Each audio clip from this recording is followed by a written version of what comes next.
श्यामची आई. कथा 23वी. अर्धनारी नटेश्वर. मे महिन्याच्या सुट्टीत मी घरी गेलो होतो. इंग्रजी 4थीमध्ये मी गेलो होतो.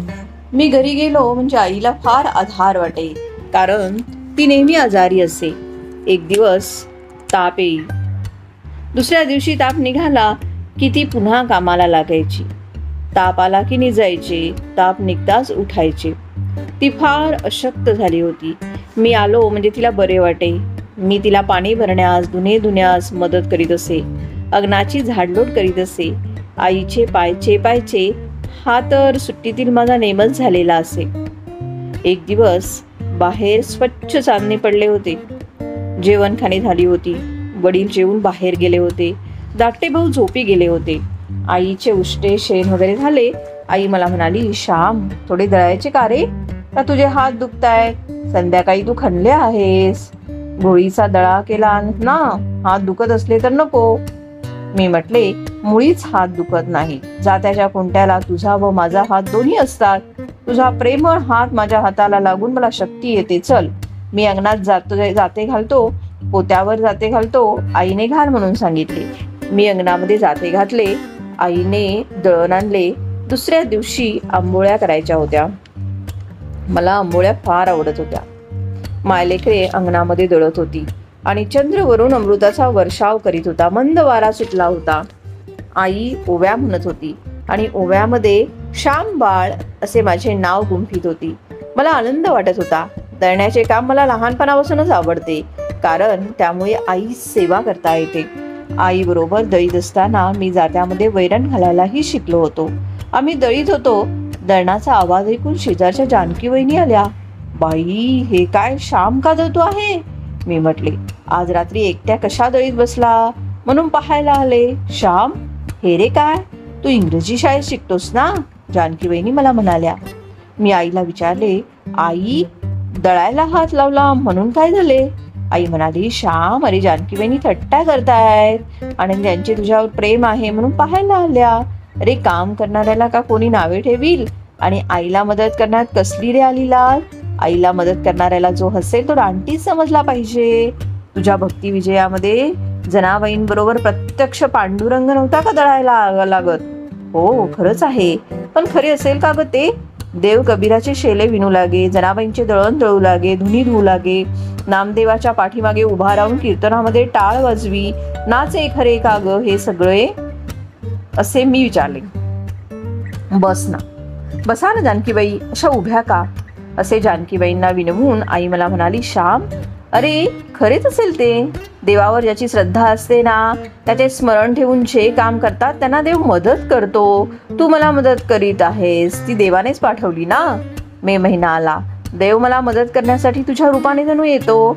अनेकांच्या रूपाने मदत करायला देव उभा राहतो.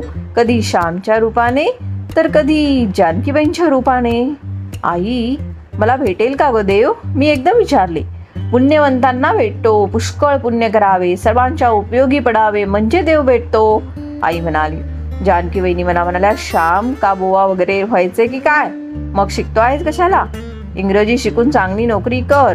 आईला नोकरीवर ने.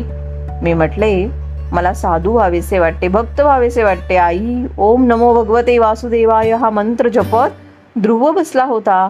मी बसलो तर मला भेटेल का ग देव? आई म्हणाली, बाळ, ध्रुवाची पूर्वपुण्य ही केवढी थोर, त्याचा निश्चय किती अभंग. बाप राज्य द्यायला निघाला तरी तो माघारी फिरला नाही. इतके दृढ वैराग्य कुठून आणायचे? या जन्मी चांगला होण्याचा प्रयत्न कर, मग केव्हा तरी भेटेल देव. जानकीबाई म्हणाल्या, श्याम सोड, मी लावते आता हात, दमला असशील.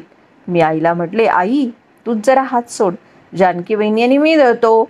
जानकी वहिनी मला वैरण घालता येते, डोळे मिटून सुद्धा घालता येते. मी आता तरबेज झालो आहे. आई, सोड ना हात तू थोडा वेळ. मी आईचा हात सोडवला व जानकी वहिनी आणि मी दळू लागलो.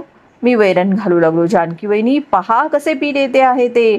डोळ्यात घातले तरी फुपायचे नाही. पहा ना, मी त्यांना म्हणालो. जानकी वहिनी आईला म्हणाल्या, बाई, श्यामला तुम्ही अगदी बायकोच करून टाकले. आई म्हणाली, माझ्या घरात कोण आहे मदत करायला? अजून सून थोडीच आली आहे घरामध्ये. श्याम नाही मदत करणार तर मग कोण करील? जानकीबाई, बायकांना कधी कधी पुरुषांची कामे करावी लागतात. त्यांना कमीपणा थोडाच आहे. श्याम, मला डाळ तांदूळ निवडायला लागतो, धुणी धुवायला लागतो, भांडी विसायला, सर्व कामामध्ये मदत करतो. त्या दिवशी माझे लुगडे सुद्धा धुतले त्यांनी. मी म्हटले, श्याम, लोक तुला हसतील. तर म्हणे कसा? आई, तुझे लुगडे धुण्यामध्ये माझा खरा आनंद आहे. तुझी चौघडी मी पांघरतो, मग धुवायला का लाज वाटेल? जानकीबाई, श्यामला काही वाटत नाही. मी श्यामला बायको करून टाकले आहे, तरी त्याला ते आवडते. मित्रांनो, आईचे ते स्फूर्तिमय शब्द मला अजून आठवतात. पुरुषांच्या हृदयामध्ये कोमलता, प्रेम, सेवावृत्ती, कष्ट सहन करण्याची तयारी, सोशिकता, मुकेपणाने काम करणे या गोष्टी उत्पन्न झाल्याशिवाय त्यांचा पूर्ण विकास झाला आहे असे म्हणता येणार नाही. त्याचप्रमाणे स्त्रियांच्या हृदयामध्ये धैर्य, प्रसंगी कठोर होणे, घरी पुरुष मंडळी नसेल तर धीटपणा, घरची व्यवस्था पाहणे हे गुण येतील तेव्हाच त्यांचा पूर्ण विकास झाला असे म्हणता येईल. आणि यालाच मी लग्न म्हणतो. लग्न करून हेच साधायचे. लग्न करून पुरुष कोमलता शिकतो, हृदयाचे गुण शिकतो, स्त्री बुद्धीचे गुण शिकते. विवाह म्हणजे हृदय व बुद्धी, भावना व विचार यांचे मधुर मिश्रण, मधुर सहकार्य होय. पुरुषांच्या हृदयामध्ये स्त्री गुण येणे आणि स्त्रीजवळ पुरुष गुण येणे म्हणजे विवाह. अर्धनारी नटेश्वर हे मानवाचे ध्येय आहे.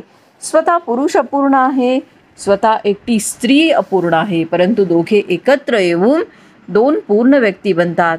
दोन अपूर्णांच्या लग्नाने दोन पूर्ण जीव बनतात. निराळे लग्न लावण्याची आई मला जणू जरूरच ठेवत नव्हती. प्रेम, दया, कष्ट, सेवा या स्त्री गुणांशी आई माझे लग्न लावून टाकीत होती.